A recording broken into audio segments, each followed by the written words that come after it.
internet loves a good fight. But the most interesting battles are the ones that aren't fought with swords or guns, but with storytelling itself. And when it comes to Augusta and Mabuika, we've reached that exact point. Their narratives are so close in theme, tone, and structure that it's almost impossible not to line them up side by side and ask the big question: who came out stronger? Now that both of their stories are here, it's time for a real showdown. Yo! Welcome back to the channel. Kamusta po sa inyong lahat? So, let's stop pretending and just admit it. These two stories are mirrors of each other. Both Augusta and Mavuika are leaders of proud nations burdened with centuries of war against darkness itself. Both shoulder their people's survival, both embody the weight of faith, and both carry themselves with an aura that screams authority. But what makes the comparison fascinating is not just their similarities, it's the ways their stories diverge when it comes to what actually makes us connect to characters. On one hand, we have the spectacle of larger-than-life rulers. On the other, the cracks that reveal just how human those rulers really are. But before that, you know Giyuan and Galbrena are arriving soon, and Genshin Impact's anniversary is almost here. So, wouldn't it be nice to be able to top up for all the upcoming characters before they arrive?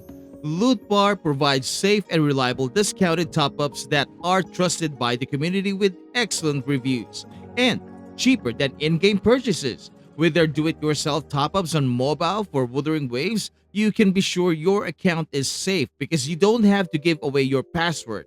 If you click my link in the description, you get an additional 10% off your next purchase. Go check it out. Link is in the description. Let's talk characterization first, because this is where Augusta actually shines.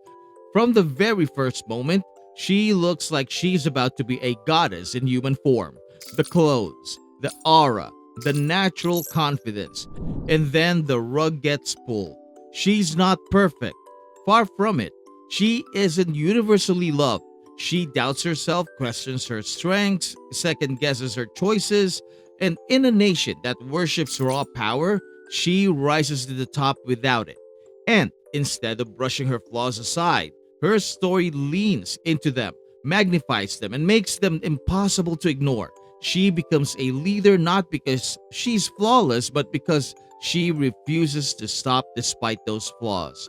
That's the kind of characterization that resonates, the kind that makes us lean in and actually care. Mabuika is almost the polar opposite of Augusta when it comes to characterization. When Augusta is defined by flaws and doubts, Mabuika is nearly flawless to the point of being untouchable. She exudes perfection in every scene, her power unquestioned, her presence divine. But this lack of visible cracks is both her strength and her weakness. On one hand, it makes her inspiring, a general who never falters and never shows doubt. On the other, it makes her distant, almost too perfect for her own good. Less a person and more an ideal. Let's be honest though, Augusta is far more relatable. Nobody in real life is Mabuika, but everyone has felt like Augusta. Everyone has doubted their own strengths. Everyone has felt outmatched, underestimated, unworthy, and still pressed forward anyway. Augusta is not just a character in a gacha game. She's an answer to the question, what if the weakest person in the room refused to quit until she stood above them all?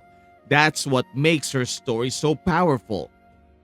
Now, let's talk leadership, because this is where Mabuika takes control. Her depiction as a leader doesn't just rest on implication.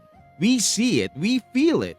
Her leadership isn't just something NPCs whisper about. It's shown in action, in the way her people live, fight, and carry themselves. Take the animated short Sunset on paper. It's just a quick look at her nation's warriors, but the weight of that scene proves what kind of people her leadership has created. Brave, proud, devoted. They're not faceless filler. They're recognizable, memorable, and they radiate the kind of admiration that makes you appreciate Mabuika's role in shaping them. It's a direct showcase of what her leadership looks like in practice. Augusta, on the other hand, gets a weaker hand in the department. Sure, she's respected. Sure, she commands presence, but when we're asked to look at the people under her, the most we get are nameless gladiators, one seasoned, one cowardly. While that's not nothing, it doesn't actually carry the same weight. Her leadership is something we're told about, not something we're fully immersed in. That difference is why Mabuika edges her out as the stronger depiction of leadership. And since no debate is complete without talking about how they actually fight, let's bring combat into the picture. Augusta's fighting style mirrors her characterization, scrappy, tactical, and reliant on precision rather than overwhelming force. Her resonance ability may not break mountains, but she uses it with clever timing, turning disadvantages into openings. Mavuika, by contrast, is as dominant in battle as she is in leadership. Her combat abilities radiate sheer power and control, effortlessly crushing opponents in ways that make her look untouchable.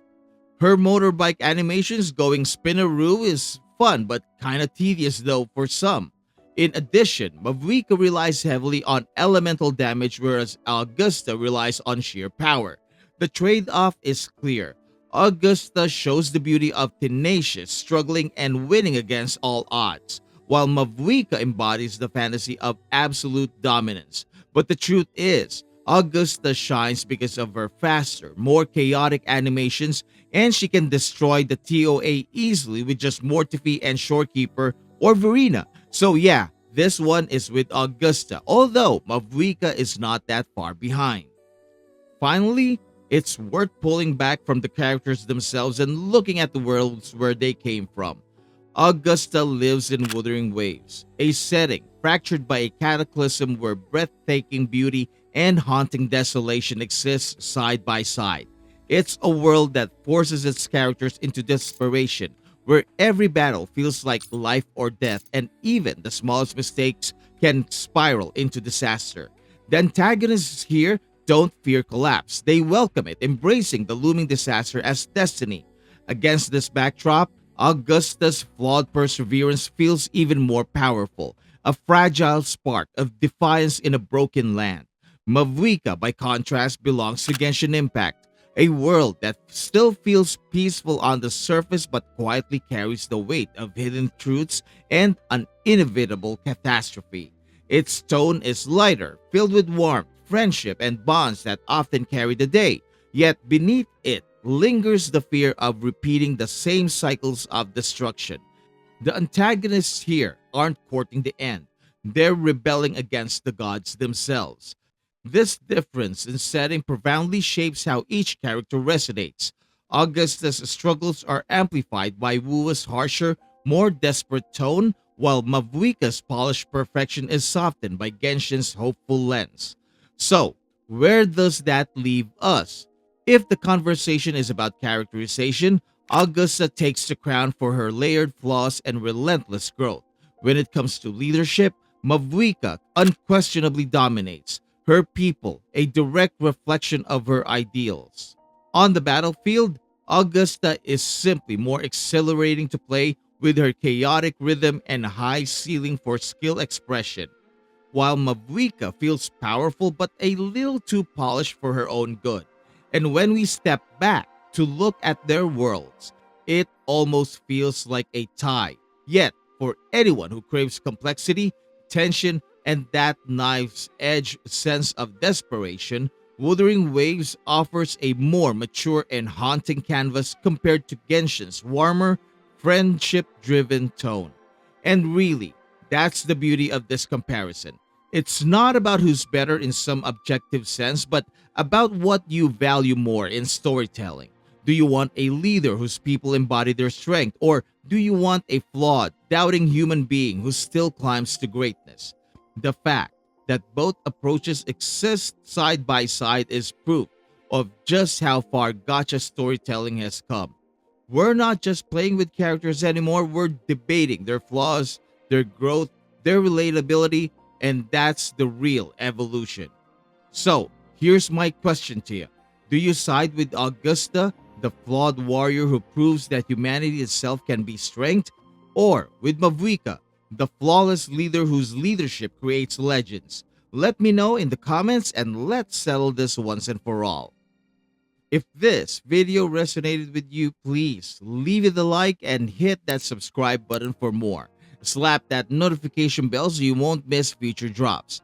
Thank you so much for watching. Maraming salamat po, and I will see you in the next video drop. Goodbye.